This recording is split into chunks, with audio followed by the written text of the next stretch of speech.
Okay guys, pupunta muna kami sa aming nakuhang trabaho dun sa San Pablo. Ayan, kailangan kong puntahan kahit hapon na. Magbabaklas kami ng alulod. Ito dito po lang ko sa aking munting garahe.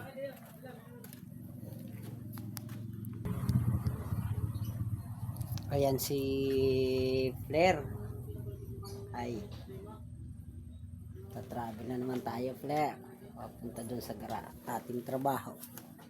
Sige guys, next video na lang.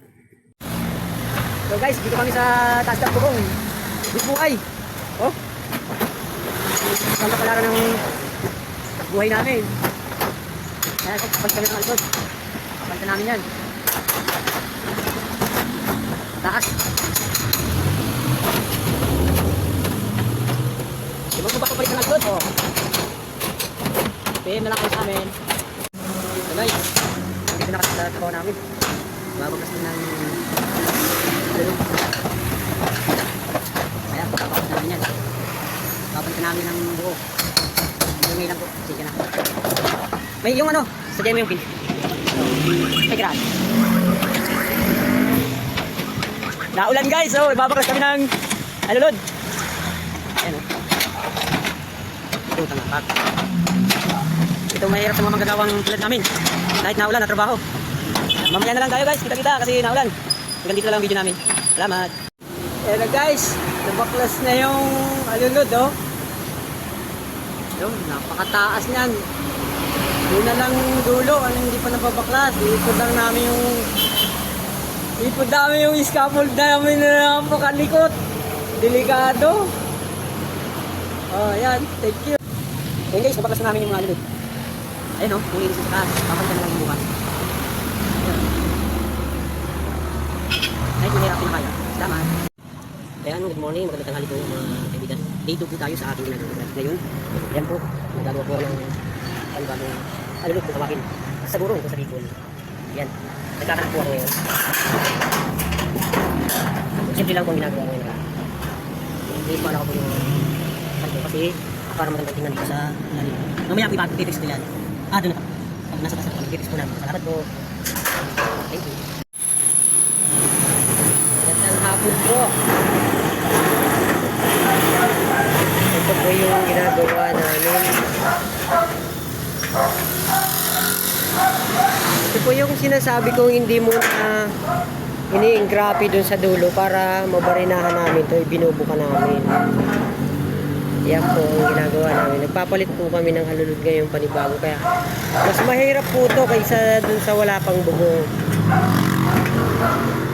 Ito po kasi ay puro dukot, pagre-rivet, pagbabarena. At wala po kaming magandang tayo sa pagpapalit ng bubong.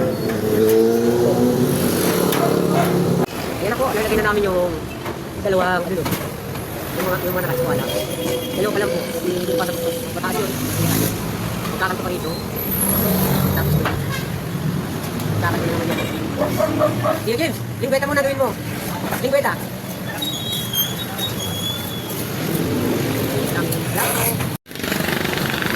Ayan guys, sa awa ng Diyos, nakatatlo kami ng kabit. Bali, isa't kalahati na lang bukas. Sana matapos sa bukas. Magpo-flooring pa kami. Thank you. Hanggang sa muli. What's up, madam people? Ito na po ang aming ginawa ngayon. Ano po? Day 3 po yan. Day 3. Taas yan o. Taas yan. Day 3 po. Tapos na po sa wakas. Maglilingweta na lang po ang aming POE no. Day 3 po yan. Ano po, mga katrabaho dyan. Yung magpapagawa ng alulod o kaya bubong. Mag-message lang po kayo sa Facebook page natin. Agila Skateboard and House Television. Ayan po, please subscribe and like and share. Salamat po. Ayan, salamat po. Natapos na po yung deligadong ginagawa namin. Natapos na ng maayos. Salamat po sa Panginoon. Sana po may mag-message kayo. Magpapagawa ng bahay. Message lang po kayo sa amin. Tapos patuloy po kami mag-vlog sa mga ginagawa namin. Salamat po sa mga nagsusuporta. thank you po. Day 3 po natapos yung aming ginagawa. Maraming salamat po. Please subscribe.